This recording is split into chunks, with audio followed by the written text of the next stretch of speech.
सुप्रसिद्ध अभिनेता नितीश चव्हाण यांनी लागिरे झाले जे या मालिकेतून प्रेक्षकांचं भरभरून मनोरंजन केलं। मालिकेतील त्यांच्या अजिंक्य आणि शीतलीच्या जोडीलाही प्रेक्षकांचं खूप प्रेम मिळालं। लागिरे झाले जे या मालिकेनंतर नितीश चव्हाण लाखात एक आमचा दादा या मालिकेतून प्रेक्षकांच्या भेटीस आला आणि सूर्या दादाच्या भूमिकेतून त्याने पुन्हा एकदा प्रेक्षकांचं मन जिंकलं। प्रेमळ, तितकाच कडक शिस्तीचा, बहिणींसाठी आणि त्यांच्या सुखासाठी काहीही करणारा, अन्यायाविरुद्ध लढणारा, आपल्या माणसांवर मनापासून प्रेम करणारा सूर्या दादाने प्रेक्षकांचं खूप मनोरंजन केलं। तर आता लाखात एक आमचा दादा या मालिकेने नुकताच प्रेक्षकांचा निरोप घेतला। मालिका संपल्यानंतर नितीशने एक पोस्ट शेअर केली। त्याची भूमिका, त्याचा कामाचा अनुभव तसेच त्याचे सहकलाकार यांच्याबद्दलच्या त्याच्या भावना व्यक्त केल्या। त्याने पोस्ट शेअर करत लिहिलं की सूर्यकांत शंकरराव जगताप उर्फ सूर्या दादा तुमच्या सगळ्यांचा निरोप घेतोय। पण सूर्या मित्र, तू या नितीशला खूप काही दिलंस। तू नवी ओळख दिलीस, नवी ऊर्जा दिलीस, नवं कुटुंब दिलंस, गोड बहिणी दिल्यास, तू खूप काही शिकवलंस रे। पुढे त्याने लिहिलं, मला सख्खी बहीण नसल्यामुळे बहिणीची जबाबदारी, तिचं आयुष्य,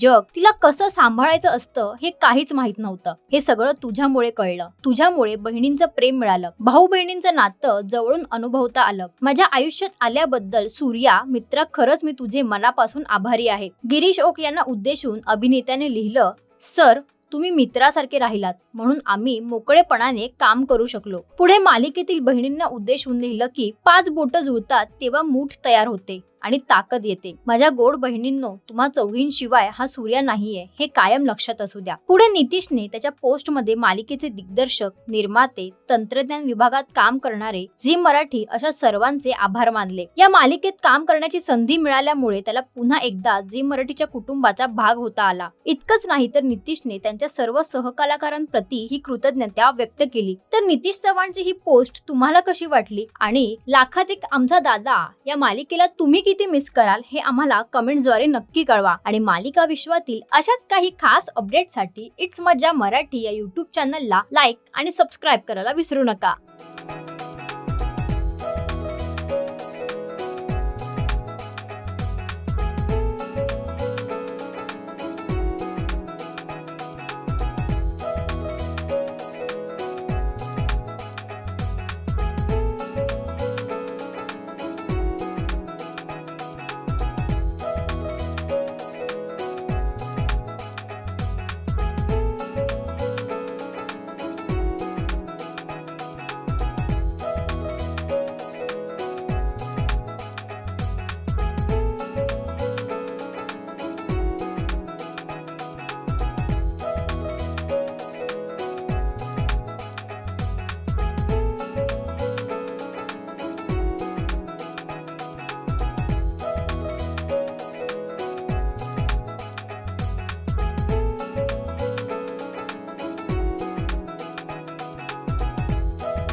मराठी मनोरंजन सृष्टीमधील मालिका, चित्रपट, नाटक तसेच कलाकारांबद्दलच्या नवीन अपडेट्स जाणून घेण्यासाठी नक्की सबस्क्राईब करा इट्स मज्जा मराठी या आपल्या नवीन यूट्यूब चॅनलला।